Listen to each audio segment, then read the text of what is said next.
All right, welcome in. We got another special Tuesday night edition, and that's because we got a new team to cross off the list. We have been trying to grow the game, get all around the country, and we have not got our way to Utah. So tonight we got BYU, we got Gavin Taylor. How you doing tonight? Doing great, Jim. Thank you for having me.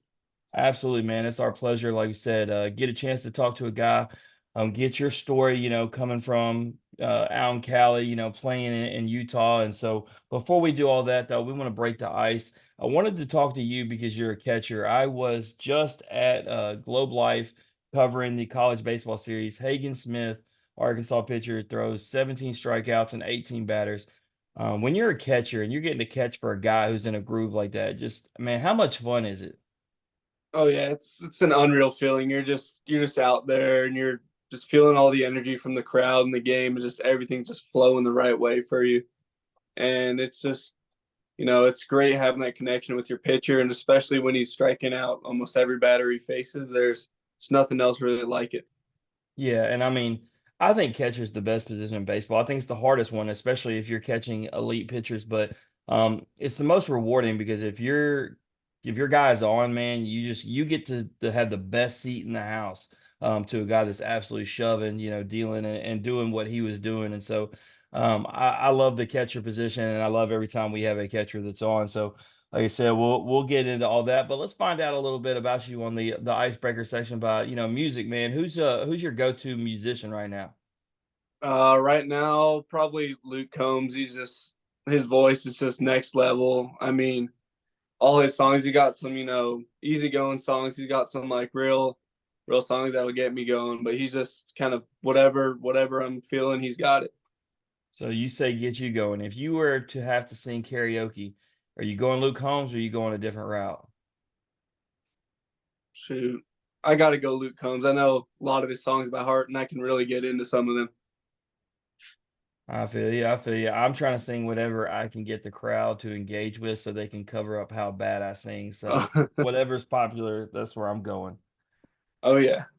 So, athletics, man, is there a professional athlete? Doesn't matter what sport it is, that when they're on TV, man, it's like if you have a chance, you're going to tune in. Even better if you have a chance to go see them in person. Is there that one athlete that really just does it for you? I think growing up, it's always been Mike Trout, but one athlete I wish I got to see growing up more was Buster Posey. I saw him a couple times, like on TV growing up, but I wish I really got to see him in person. Yeah, no doubt. He was elite, man. I remember in fantasy baseball, like you wanted to get him in that first round. He's the best catcher on the board every year. Just an elite hitter. Probably not recognized enough for what he did behind the plate simply because he was such a good hitter. Yeah. It's, Yeah, it's you he's know it's opposite of like Yachty, right? Like Yachty was never known as a hitter, so it was just defense. Whereas Buster, because he was hitting, people didn't really pay attention to what he was doing behind the dish. yeah, he did such a great job, and he did it.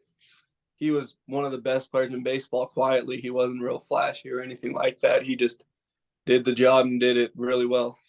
Yeah, when he stepped away, it was one of those things people don't realize it was going to be a first ballot, no question, and people didn't, just really.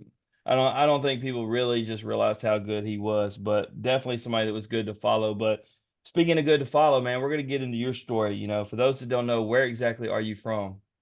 So I'm from a little town in California called Tarzana, California. It's just outside LA, and kind of growing up, all of us in kind of the same area, we played Little League together, and then kind of after that, we played a little bit of travel ball together, and then once high school hit, we kind of all went our separate ways, and then going into high school, I started working with my hitting coach, Jeremy Rodriguez. He managed for the Oklahoma City Dodgers. He was, I think, one of the youngest, if not the youngest, managers in AAA. And kind of his background was he was from the same area. Went to Crespi High School and then played at Cal State University Bakersfield, and then played in the minors with the Padres for a little bit, and then got into coaching. Then once COVID hit, he came back to the San Fernando Valley, and he started kind of teaching hitting, and I reached out to him, and me and my brothers, we started working with him, and it was just huge kind of getting his insight on just like what to do, what to do to make you stand out at the next level and what to do to keep you there. Yeah, so let's talk about it because you mentioned brothers before we get all the way to high school. How many brothers you got? I got two brothers, one older, one younger. Oh, so you're the middle guy. My younger So brother, he's a I was gonna say, where it was it a very competitive house? Obviously, it sounds like y'all had a iron sharpens iron oh environment, but also I'm willing to bet three brothers playing baseball is highly competitive. Oh yeah, it was always competitive. Me and my older brother growing up, we'd always play on the same team. I'd go play up with him, whether it was I was 14 playing 18U. We were always just playing up, competing, and then it was even at home, like the little things like playing video games, trying to see who was the first one outside to the batting cage. We were just always competing, and then once my little brother, he kind of grew up and it's kind of the same size as us now. Once he got there, it was a lot more fun because there was three of us competing, not just two. So it was always competition around the house. Yeah, and I see that, y'all may have gotten your athletic genes from mom, being a tennis player at Cal State Fullerton. Obviously, we know the hand-eye coordination that has to come with being a tennis player. So is mom where y'all got those genes from? Yeah, I think a lot of it comes from our mom. She's like her tennis background. She always tried to get us to play tennis. And then one of our coaches growing up, he told us tennis was for girls, so we stuck with baseball, and it just kind of fell in love with it from there. But yeah, tennis, it's always fun to watch. It's always just nonstop competition in tennis. Yeah, no doubt. If you play with somebody good in tennis, I learned when I was at my most elite status athletically, 18 years old, me and my best friend, we went and played a couple tennis players at the local club, and man, they were running us ragged. We thought we were going to beat them, and we found out no, not at all. I mean, the only thing that saved us was the fact that we were athletic, but I mean, they just had us running corner to corner, and it was like, all right, tennis ain't for us. Yeah, and that tennis, it's also like the mental aspect of it. Like my mom, she was at Fullerton, and at the time Ken Revisa, he'd come around and teach them like the different kind of the mental aspect of sports, how to be mentally tough, and her experience with that, just growing up, she used that and kind of instilled those values in us, and it really helped us like just when things were rough, we stayed tough and just kept pushing through, and those values that I believe are part of the reason why I'm just still playing today. Yeah, absolutely. So all three brothers play baseball. Did y'all play anything else growing up, or was it predominantly just a baseball family? Predominantly just baseball. I mean, when we were really young, we played a little bit of like rec basketball, rec soccer, but baseball was the one that really stuck with us. Right. And so you talk about in high school, y'all beefed it up, obviously reaching out, working together and everything. And what high school did you go to? I went to Birmingham High School in Van Nuys, California. And you mentioned travel ball, in California, I don't know if it's like here, really the high school baseball scene is okay. A couple really elite schools, but for the most part, if you want to go to the next level, you're going to have to play travel ball and you're going to have to get outside the area. Was it the same way where you were at? Yeah, it was pretty similar. Like around us, a bunch of the private schools had a like they were more experienced on the getting guys to college side of things. But playing travel ball, I played with the Scottsdale Dirtbags and the OC Ducks. They were huge in my recruiting process. I mean, we're in Arizona almost every weekend, just playing tournaments, getting seen by coaches, having them before my junior year make calls to coaches, and just kind of get a feel for the land, and then seeing who was interested and just going from there. Yeah, no doubt. So, you're playing travel ball, you're getting elite level coaching, you got your brothers sharpening you. At what point did you realize that you had something special that you can take to the next level? I mean, once I think when I first like realized, this is what I want to do, I was about maybe 8 years old when I realized like, all right, this is what I want to do. And then, along the way, a bunch of coaches they were like, yeah, you're too skinny, your shoulders aren't wide enough to, play at the next level. And, took that a little personally. I'm like, all right, then I'm gonna get bigger and I'm gonna show you like, yeah, I can do this. I'm gonna be better than you thought I'd ever be. So once like kind of throughout my life, I always knew like, I'd be that guy, I'd be something special. But then like once, I really kind of like everything kind of clicked was my sophomore year of high school. I put on, I think it was 50 or 60 pounds in about 8 months and grew 4 inches from that COVID freshman year to my sophomore year. So And I that's really, significant. We get height all the time, but man, we got guys all the time trying to put the weight on, and maybe they can put 10, 15. But man, you yeah. really stacked it on.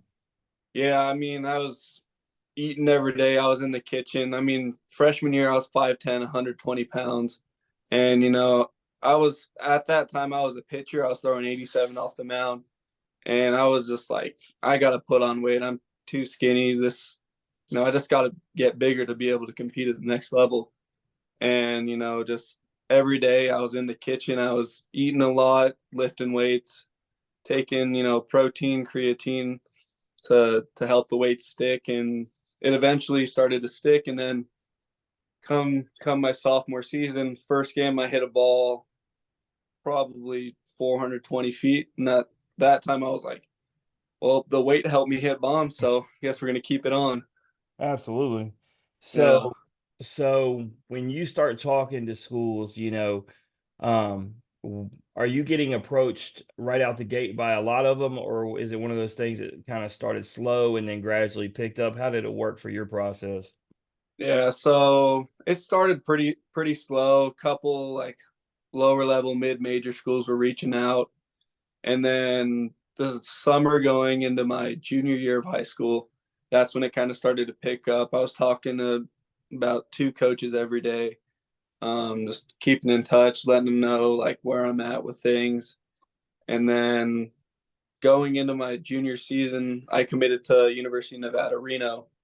And then going into my senior year, right before, say around October-ish, that's when Coach TJ Bruschi left to TCU, and then I followed the coaching staff here to BYU. Yeah, that's crazy how much we hear that story.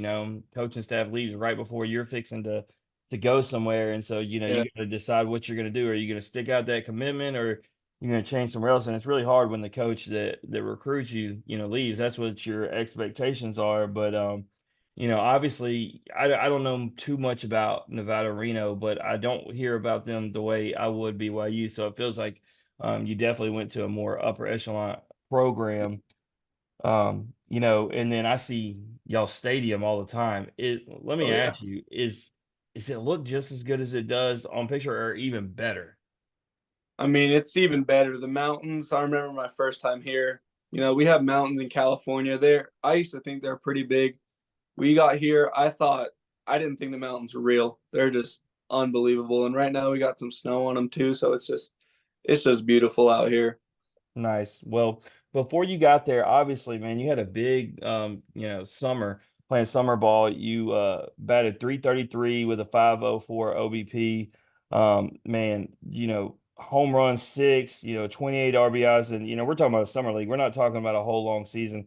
I mean, you really put together some stats here, and summer league is where a lot of guys really find themselves able to build off something like that. So, man, talk to me about the Utah Marshall Summer League. Just how competitive it was and just how you were able to have success. Yeah, the Utah Marshals, it was a great like first summer ball experience being away from home for the first time, kind of being away from home for a long period of time for the first time. Um, you know, Competition, it was really solid. I mean, we saw 90 miles an hour plus every day. And it really came down to just competing every day. That's what I loved about it. And then towards the end of summer ball, we had there was the Marshall Gates World Series, and then there was like kind of an interleague tournament. It was our four teams versus each other, and our team we won it. We won both I guess the tournaments, and it was a great experience. And I think the most kind of impressive stat from the summer was I led the league, or I was tied the league for stolen bases with 12. And I mean, as a catcher, you don't really expect a catcher to steal bases, but I mean, is if you're catching, you know what to look for, like different timings and all that. So it's Well, you honestly, also showed you were a catcher with your plate discipline, being able to see the ball, because the stat that I like, because you see the 333 batting average, but you see the 504 OBP. That's because you got 28 walks, which tells yeah. me that you're seeing the ball really well. And obviously, you know the strike zone as a catcher. Oh yeah.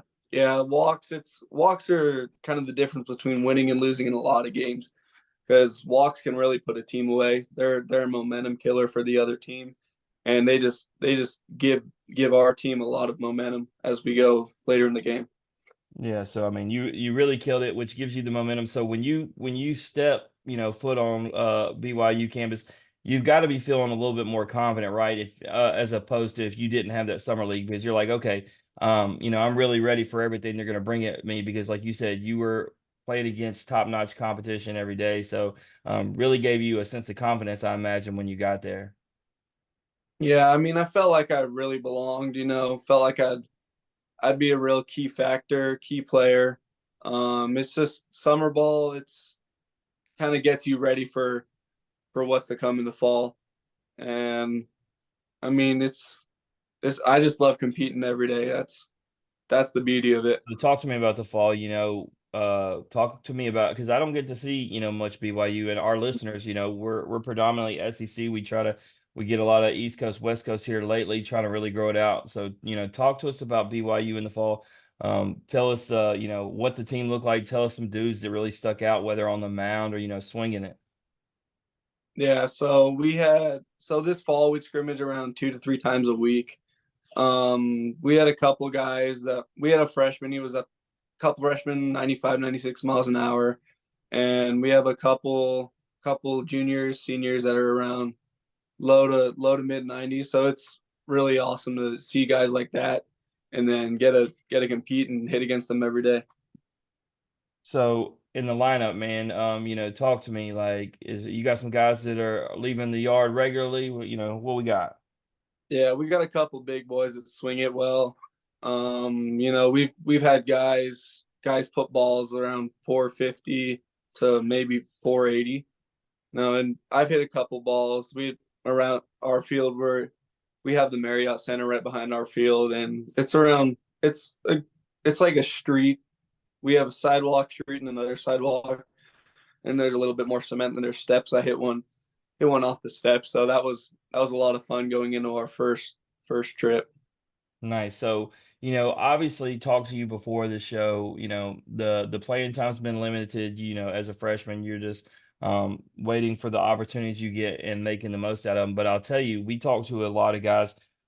Just had one, last night, and in Ethan Fry from LSU, last year, absolutely stacked lineup. And so he had to, wait until this year to really get it. And he was talking about how he was able to just to learn from that. And so as a freshman so far, obviously really early in the season, 7 games in, but have you been able to just watch and let the game kind of slow down and come to you and learn and take in everything that's going on?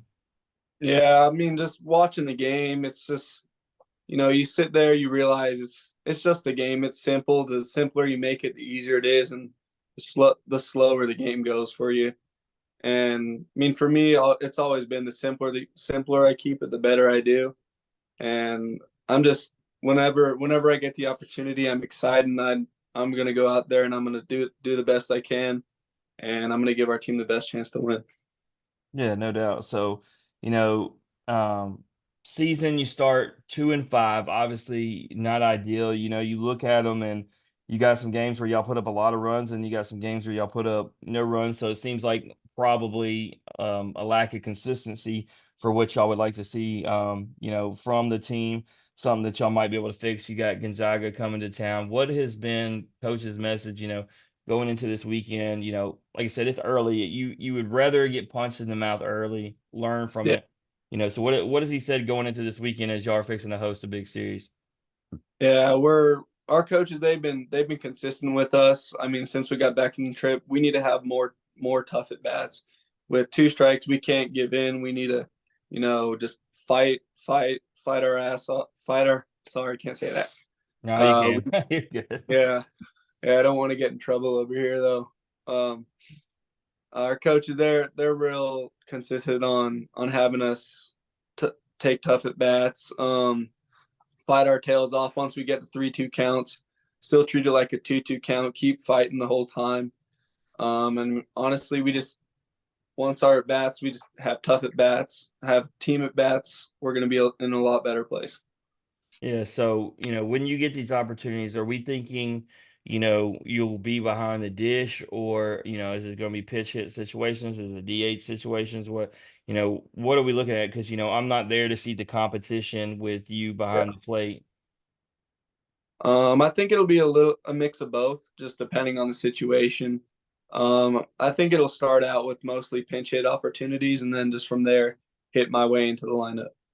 Yeah, I mean, so many guys we see, I think last year, as an LSU fan, Cade Beloso, he was not in the starting lineup open day. He was in the lineup the whole opening weekend. He got some pitching opportunities, and then to me, the guy arguably was the most outstanding player of the College World Series. I really think Skeens just got it on name value, and that's my boy. I'm just keeping it real. And so I say that to say you never know what can happen of those pitch hit opportunities, because if you show flashes of lightning in a bottle for them, they're like, okay, we got to get this guy in the lineup. So man, just wait for your opportunities and make the most of them. And man, you never know what's going to happen. But if you don't get the most, take everything you can in from this freshman year.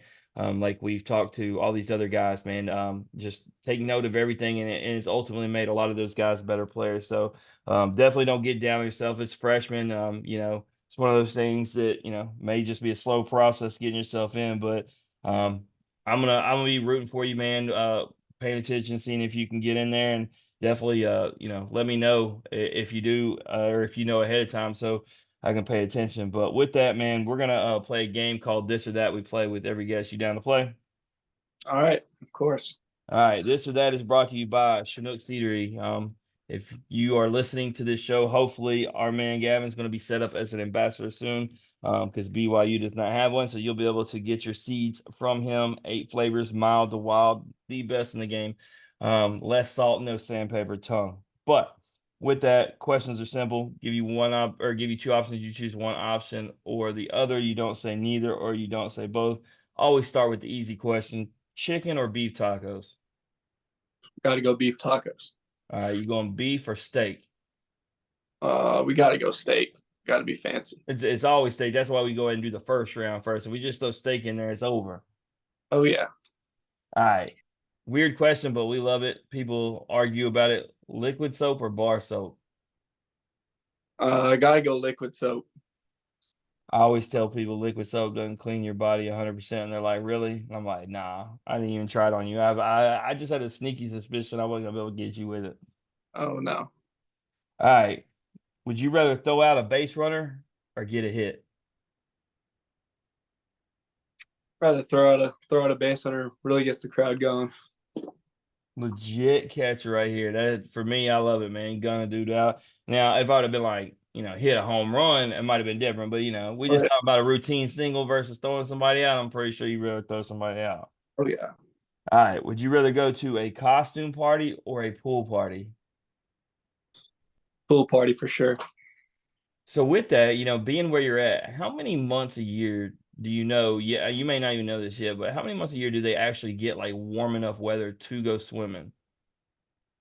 Maybe just the 2 months in the summer because when I was out here in the summer, it was hot. Maybe it was like 105 degrees almost every day. Gotcha. Yeah, but I imagine people probably invest in, heaters too. So when it gets, Oh, not freezing cold, but cold, a little chillier than maybe you'd like, they can still use their pools for longer. I'd imagine so anyway. I want to, when I think of mountains though, I haven't been out that way, but you always see those luxury places. They got like the hot tub and the oh freezing yeah. snow. Like one of these days, I'm gonna be in one of those things you see in those commercials. Maybe one day. Oh yeah. All right. Lost in a jungle at night or trapped in a haunted house. I gotta go Lost in the Jungle. I don't mess with haunted houses. I know, but man, I'm gonna tell you, tigers, snakes, all that stuff. It's scary in the jungle at night too. Oh yeah. Find yourself a nice tree, build a little fort in there. You'll be good. Haunted house, you might run into some ghosts or something in there. Yeah, we always say that's the question where there's no good answer, and then we follow it up with the question where you get two good answers to choose from. So the next one is, would you rather have a private yacht or a private jet? I think I gotta do a private jet there. Yeah, I'm a water boat person. I was in the Navy for a reason, but you can't go wrong with either. But I do like being out on the water, but I do like getting places quick too. So hey, works out either way. Last one is the money question. This one's always the funnest question we ask. Would you rather be the number one overall pick, which comes with this past year $10 million, or win a national championship? Win a national championship, of course. You Man, can't don't can't lie to us, Gavin. you can't put a price on a national championship. And Paul Skeens unfortunately came on here and said that after he got the number one pick and that he takes national championship. But I don't know, man. Being the number one pick and getting $10 million really sounds fantastic. Oh yeah. But winning's a lot more important to me than money. So There you go. And uh, that's why we call it the money and character question. Basically, find out what people are about. Hey, we have some people come on here and say, "Hey, give us that money." My other host, he's all about the money. But hey, I love it. You're all about winning. Hopefully, in your time at BYU, not only will you get a championship, but you'll still be getting drafted highly and still making that money, and you win both. oh yeah, that's the goal. No doubt. All right. Well, before I let you off here, man, is there anything you want to plug or promote? Do you have any nonprofits you work with? Any family members might have something going on? Anything you want to plug or promote? Just want to shout out my mom. She's always been there for me. She's my number one supporter, and I wanted to thank her for everything she's done for me. And I can't wait to see her at our series against Gonzaga. Absolutely, man. You cannot go wrong with the mom shout out. That is the best way to do it, Gavin. But outside of that, if y'all want to see what Gavin's got going on, you can go over to IG. He made it very simple for you. It's his name, Gavin Taylor. Same thing with BYU. BYU Baseball. You can go check out their hype videos. You can see the score updates. You can see, hey, hopefully here soon, Gavin will get that pitch hit. Maybe it's that bomb we're talking about. But in the meantime, just check out what he's got going on. And we wish you nothing but the best of luck going forward, Gavin. Of course, thank you. Absolutely. That's Gavin Taylor, everybody. If you like hearing his story or you just like hearing Average Joe's talk X's and O's, please like and share the podcast on Facebook. Retweet us on Twitter. Listen and subscribe on Apple, Spotify, and Anchor. As always, ratings, comments, hugs, love, feedback, all that good stuff is welcome. We will see everyone back tomorrow night, episode 33, two-time national champion Jordan Bowers from the University of Oklahoma gymnastics team. But remember, in the meantime, strong body, sharp minds, grit and grind all the time. We are out.